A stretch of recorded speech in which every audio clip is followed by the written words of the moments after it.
Hello, I hope you guys are doing well. So, Animal is releasing on August 11th and it's a red hot proposition and I'll tell you why. जब पहला poster आया था animal का उसी से अंदाज़ा हो गया था कि ये फिल्म में कुछ दम होने वाला है। देखिए रणबीर कपूर बहुत ही आई थिंक बहुत ही इंटरेस्टिंग लग रहे हैं, बीफ्ड अप हैं, बहुत ही फियर्स लुक है, तो वो सब चीज़ें अपनी जगह पर हैं। लेकिन मुझे लगता है कि जो एक डायरेक्टर इसके पीछे हैं वो एक बहुत बहुत बड़ा रीज़न है एक्साइटमेंट के लिए, संदीप वेंगारेड्डी। एंड जो पैशन और जो इंटेंसिटी उनकी फिल्म मेकिंग में है वो I think it's truly truly amazing. मेरी उनसे बात हो चुकी है, स्पेशली जब कबीर सिंह रिलीज़ हुई थी, मुझे याद है, और बहुत ही फियर्स क्रिटिसिज्म उसका हुआ था from certain quarters and we had a chat and he just shared his thoughts. बहुत ही सिंपल आदमी है, very very well informed about cinema and someone who is very very passionate about cinema as well. So अगर हम रणबीर के look की बात कर रहे हैं तो फिर हमें इमीडिएटली हमें ये सोचना होता है कि दैट संदीप की फिल्म है, तो संदीप जिस तरीके से इमेजिन करते हैं अपनी फिल्मों की दुनिया को, उसमें एक बिग स्क्रीन एक्सपीरियंस होता है, वायलेंस को वो किस तरीके से प्रेजेंट करते हैं वो अपने आप में दिलचस्प होता है। And that is something that a lot of people will be eagerly looking forward to. Now जो लीग क्लिप सामने आ रही हैं एनिमल की, उससे बहुत ही ज़्यादा एक्साइटमेंट और ज़्यादा विप अप हो रहा है। Posters have already created that impact. Ranbir Kapoor is fresh from the success of Brahmastra first and then Tu Jhoothi मैं मक्कार। सो वो एक एक्साइटमेंट लेवल रणबीर कपूर के अराउंड भी जो है वो डेफिनेटली बहुत ज़्यादा है। एंड वो अपने आप में वो एक सुपरस्टार हैं, तो वो एक्साइटमेंट होना भी चाहिए। जिस तरीके का रिस्पांस संजू के लिए मिला था, आई थिंक वो बहुत बहुत ही कम एक्टर्स को मिला है उस तरीके का रिस्पांस। 11 अगस्त को जैसे अगर फिल्म रिलीज़ होती है तो मैं आपको इवन बॉक्स ऑफिस के पॉइंट ऑफ व्यू से मैं आपको बताऊँ कि that why it looks like a complete winner. 11 August film release होती है तो उसके बाद फिर इंडिपेंडेंस डे की हॉलीडे होगी।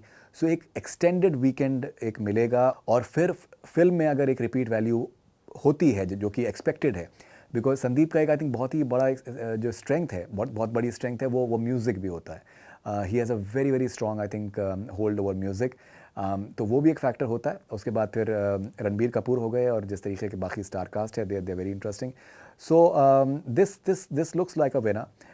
The vibes are extremely positive. It is a big screen experience, and people have already made up their minds that Animal is something that they'll be looking forward to. Ranbir Kapoor का मैं interview देख रहा था और उन्होंने एक दिलचस्प सी बात शेयर करी फिल्म से रिलेटेड। उन्होंने बताया कि जब वो फिल्म शूट कर रहे थे तो उनकी बेटी का भी जो पैदाइश हुई वो उसी टाइम पे हुई, और वो एक उनके लिए बहुत ही अनयूजुअल एक्सपीरियंस था, because he is someone who gets very involved in the craft of acting. He's someone who's not on social media. Animal का जो कैरेक्टर है वो बहुत ज़्यादा आई थिंक बहुत ही अलग है और वायलेंट है, एंड घर पे आके उनको एक मासूमियत से उनकी रोज़ाना मुलाकात होती थी। So he said that he found that a very very interesting experience. And मुझे लगता है कि बहुत ही कमाल के एक्टर हैं रणबीर कपूर, और बहुत ही मेहनत करते हैं, बहुत ही ज़्यादा उनमें एक एबिलिटी है किसी भी कैरेक्टर के साथ में मोल्ड करने की अपने आप को। He challenges himself, he likes to go into zones which are not his comfort zones. उनको किसी भी स्लॉट में आई थिंक घेर पाना मुश्किल होगा, बिकॉज उन्होंने बहुत तरीके की फ़िल्में करी हैं, अलग अलग तरीके की फ़िल्में करी हैं, and he likes experimenting. Personally, I'm looking forward to Animal.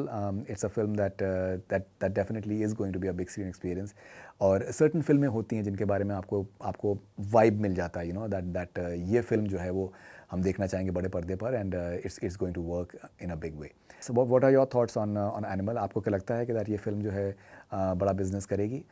200 crore तो कम से कम करना चाहिए. That is what the expectations are, and that's going to be massive if it does that. So we are waiting for your comments and thoughts, and do share your opinion. This is Faridoon Sharia for Connect FM Canada. Stay connected. Do subscribe to our YouTube channel.